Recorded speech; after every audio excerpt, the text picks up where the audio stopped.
तो देखिए क्वेश्चन क्या कहते हैं कि how many gram of concentrated nitric acid solution should be used to prepare 250 ml of 2 molar HNO3 solution.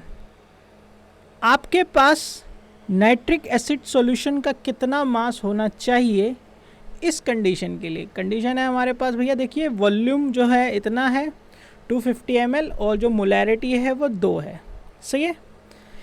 और जो अगला स्टेटमेंट वो ये कहता है कि the concentrated acid is 70% of HNO3। इस स्टेटमेंट को अभी हम समझेंगे। पहले आप ज़रा सबसे पहले इसमें मास निकाल लीजिए HNO3 का इस सॉल्यूशन के अंदर। तो देखिए हमें यहाँ पे गिवन है वॉल्यूम ऑफ सॉल्यूशन, सही है। तो वॉल्यूम ऑफ सॉल्यूशन आपको दिया हुआ है 250 ml। साथ ही यहाँ पे आपको मोलैरिटी गिवन है, तो मोलैरिटी आपको गिवन है यहाँ पे 2 मोलर। अगर हम देखें मोलैरिटी क्या होता है, तो देखिए मोलैरिटी जो होता है हमारा वह होता है number of moles of solute by volume of solution, सही है भाई। अगर यह लीटर में है तो हम इसको ऐसे ही रहने देते हैं। अगर ये जो वॉल्यूम है हमारे पास ml में है तो ऊपर हम किससे मल्टीप्लाई कर देंगे 1000 से, क्योंकि हमारे पास यहाँ पे ऑलरेडी वॉल्यूम जो है वो ml में गिवन है, ठीक है भाई। तो मोलैरिटी हमको यहाँ पे गिवन है भाई 2। Number of moles of solute हम पहले फाइंड आउट करते हैं कितने आएंगे, अपॉन में वॉल्यूम ऑफ सॉल्यूशन है भाई आपका 250 इंटू में 1000, सही है। 0 से 0 गई, 25 से ये 4 पे गया, तो मोल्स ऑफ सॉल्यूट आपके आ गए 2/4 विच इज़ 0.5 मोल, सही है। तो जो सॉल्यूट के मोल्स हैं वो हमारे आ गए हैं 0.5। अब मास निकाल लेते हैं। तो हम सबको पता है कि जो नंबर ऑफ मोल्स होते हैं वो किसके बराबर होते हैं भाई, given mass by molar mass के, सही है। अब देखिए यहाँ पे जो सॉल्यूट है उसके हमें मोल्स निकालने हैं, तो सॉल्यूट का ही गिवन मास हमें यहाँ पे निकालना होगा। साथ ही मोलर मास भी हमको किसका रखना पड़ेगा, सॉल्यूट का रखना पड़ेगा। तो सॉल्यूट हमारे पास HNO3 है, तो पहले उसका मोलर मास निकाल लेते हैं। देखिए मोलर मास निकालना बहुत ही आसान है। तो लेट्स से HNO3 का मोलर मास निकालना है। तो देखिए सबसे पहले हमें क्या करना होता है, इसके नीचे यहाँ पे नंबर जो लिखे होते हैं ये आपके नंबर ऑफ़ एटम्स को रिप्रेजेंट करते हैं, ठीक है। अगर कोई नंबर नहीं लिखा है तो हम 1 मान लेते हैं।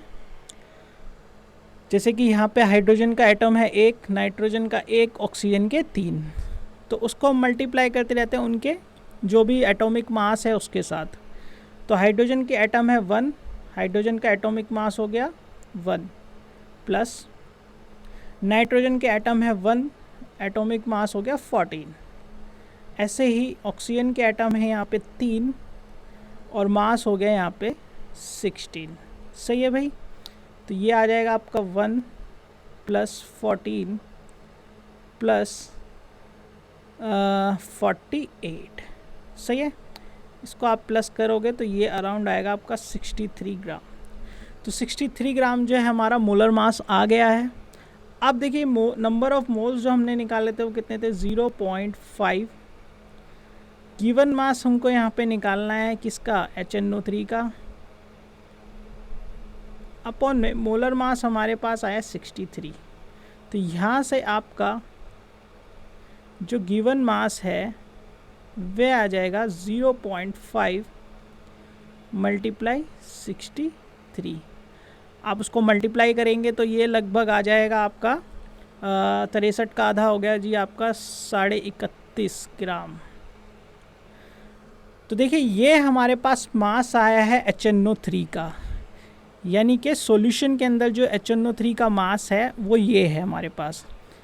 अब आप कंफ्यूज हो सकते हैं कि भाई ये तो अच्छा है इन्होंने ऑप्शन में इस वाले ऑप्शन को, इस वाले नंबर को नहीं डाला है, नहीं तो आप गलती से इसको भी आंसर कर सकते हैं। लेकिन हमारा क्वेश्चन यहाँ पर ये नहीं है, हमारा क्वेश्चन यहाँ पर डिफरेंट है, जो कि इस स्टेटमेंट से आपका निकलेगा। तो यहाँ पे ये देखो, ये स्टेटमेंट ये कहना चाह रहा है कि जो कंसनट्रेटेड एसिड है वो 70% है HNO3। लेट्स से कि मैं आपको बताता हूँ, नेक्स्ट पेज पे चलते हैं। देखिए, अगर मान लीजिए आपके पास 100% कोई चीज़ है, 100% सॉल्यूशन है, तो उसके अंदर जो HNO3 है वो 70% है। सही है भाई? या फिर मैं उल्टा भी बोल सकता हूँ कि 70% HNO3 है किसमें? 100% HNO3 सॉल्यूशन के अंदर। सही है?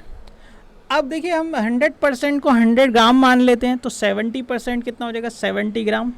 तो हम इसी स्टेटमेंट के साथ चलते हैं यहाँ पे कि लेट्स से, यानी कि 70 ग्राम HNO3 है किसके अंदर?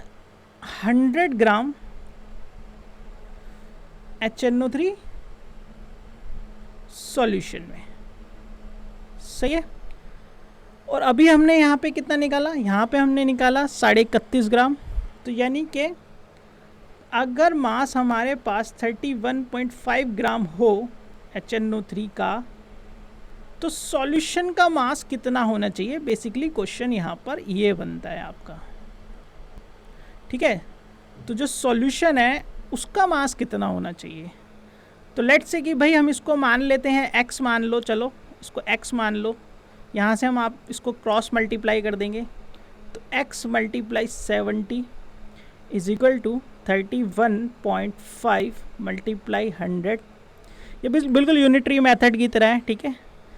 तो यहाँ पे आपका x निकल जाएगा 31.5 मल्टीप्लाई 100 डिवाइड बाय 70।